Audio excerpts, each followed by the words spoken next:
کائنات میں سب سے آسان ترین اللہ کو منانا، سارے رشتے منانے اوکھے ہیں، اللہ کو منانا 1 سیکنڈ کی بات ہے۔ دل میں نیت پکی ہو اور زبان یا اللہ آئندہ نہیں کروں گا، معاف کر، میرے رب کی قسم اتنے گناہ ہوں کہ زمین سے لے کر آسمان کی چھت تک پہنچے ہوں تو لگے تو جاؤ معاف کر، جاؤ معاف کر۔ وہ پوچھتا بھی نہیں، مڑتا نہیں کریں گا،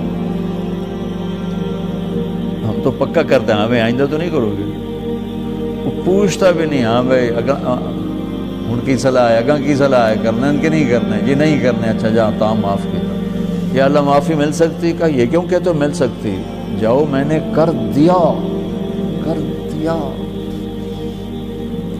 اور دروازے پہ جا کے ٹوٹ گئی توبہ، یہاں سے وہاں 15 فٹ کے فاصلے پر، تو اب کیا ہوگا، کہا پھر کر لینا میں پھر معاف کر دوں، گھر جاتے جاتے پھر ٹوٹ گئی، پھر کیا کروں گا، پھر کرنا میں پھر معاف کر دوں، اگر میں روز توڑوں تو پھر کیا کروں گا، پھر کرنا میں پھر معاف کر دوں گا۔ میرے نبی نے کہا دن میں 70 دفعہ توبہ ٹوٹے اور تم 70 دفعہ کرو تو اللہ 70 دفعہ تمہیں معاف کرے گا، اور 1 دفعہ بھی برا نہیں منائے گا، کرو صحیح۔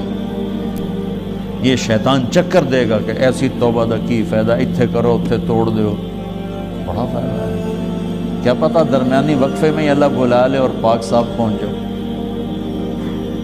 میں گیا نواب شاہ، چلا تھا میرا، تو وہاں ایک گھر میں ہم نے وہاں کے وڈیرے کٹھے، انہوں نے بتایا یہ ایک وڈیرا آیا ہوا ہے بڑا ظالم اور بہت جابر اور پتہ نہیں کیا کیا، تو بڑی بڑی مونچھیں، بیان میں وہ بیٹھا رو رہا تھا، میں نے توبہ کروائی، میں بیان میں کروا تو اس نے زور سے کہا یا اللہ میری توبہ، یا اللہ میری توبہ، یا اللہ میری توبہ۔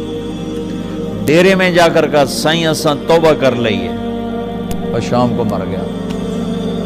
ساری زندگی گزری کس کام میں، اور موت آئی توبہ کر کے، سب معاف۔ توبہ بڑا زبردست اللہ نے دروازہ رکھا ہے، نہ عدد کی قید ہے نہ عمر کی قید ہے۔ ہاں بھائی 60 سال عمر ہو گئی اب توبہ قبول نہیں، ہاں بھائی 1000 دفعہ ٹوٹ گئی اب قبول نہیں، کہتا 1 کروڑ دفعہ توڑ پر کر صحیح معاف، 100 سال کی عمر میں کر صحیح معاف، نہ نظر آئے نہ دکھائی دے، نہ ٹورا جائے نہ اٹھا جائے، لوگ کہیں ہن تیری توبہ دا کی فائدہ، انا ہو گیا ٹوریا جاندہ نے ہن پہ کرے نہ توبہ۔ میرا لگا آج ان کی نہ سنائے تو سب دیوانے مجھے جانتے نہیں، آج آنا تیری اس حال میں بھی معاف کروں گا، نہ کہیں جہاں میں اما ملی، اما ملی تو کہاں ملی، میرے جرم خانہ خراب ہو تیرے عفو بندہ نواز۔ بھائیو بہنوں توبہ ضرور کر، اللہ بڑا کرے، بڑا کرے، اس کے معاف کرنے کی کوئی حد نہیں ہے، کوئی حد نہیں ہے، ہمارے گناہوں کی کوئی حیثیت نہیں ہے۔ ہاں باغی نہ بنے، گناہگار اور چیز ہے، مجرم اور ہے، باغی اور ہے۔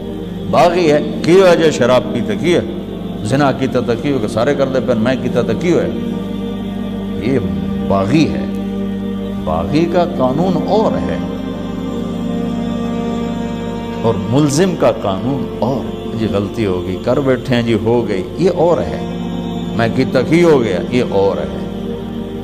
اللہ کا یہ قانون بھی نہیں کہ شمر اور حسین کو ایک کرسی پہ بٹھا دیں، کربلا میں سر کٹانے والے اور ایمان کے سودے کرنے والے اگر ایک ہی جگہ پر بیٹھ جائیں تو پھر تو ساری شریعت کو آگ لگا دو۔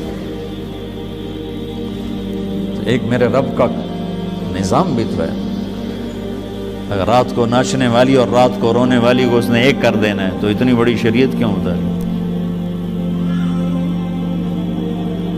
حسین اور ابن زیاد کو ایک ہی تخت پہ بٹھانا ہے تو اتنا بڑی کربلائیں کیوں قائم کی؟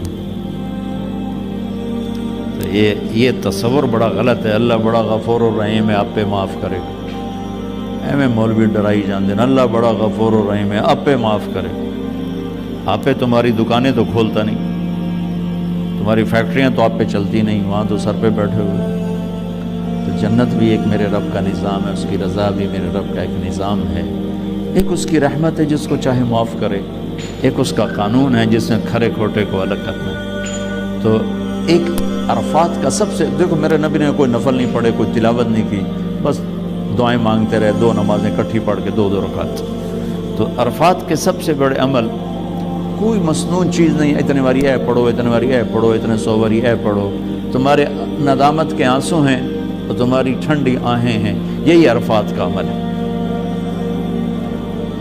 کہ یا اللہ بس جاندی کر، معاف کر، آ گئے ہیں، مہربانی کر، بس کر، معافی دے دے۔ یہ عرفات کا عمل ہے۔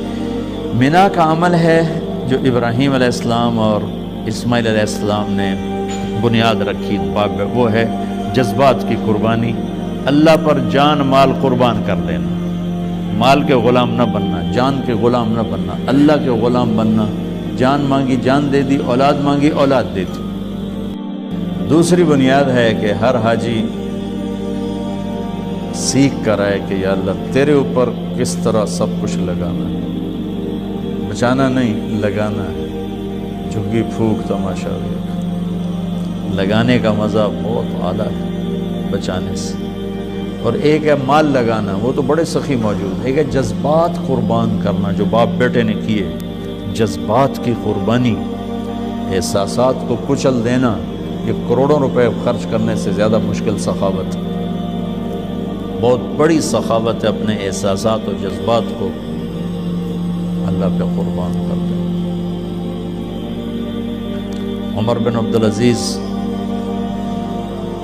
ان کی بیگم کی ایک باندی تھی، اس سے وہ بہت پیار کرتے تھے اور اپنی بیگم سے کہتے مجھے یہ ہدیہ کر دو، باندی بغیر نکاح کے جائز ہے، وہ بیگم کہتی میں نے نہیں کرنی۔ جب وہ خلیفہ بنے تو ان کی بیگم نے اس باندی کو تیار کیا، دلہن بنایا اور حضرت عمر کی خدمت میں پیش کیا کہ پہلے میں آپ کو انکار کرتی تھی، آج آپ کو میں گفٹ کرتی ہوں۔ تو عمر بن عبدالعزیز اس کو دیکھ کر کہنے لگے تو کون ہے؟ فلاں۔ کہاں سے آئی؟ کہ میں موصل سے لائی۔ تیرا مالک کون تھا؟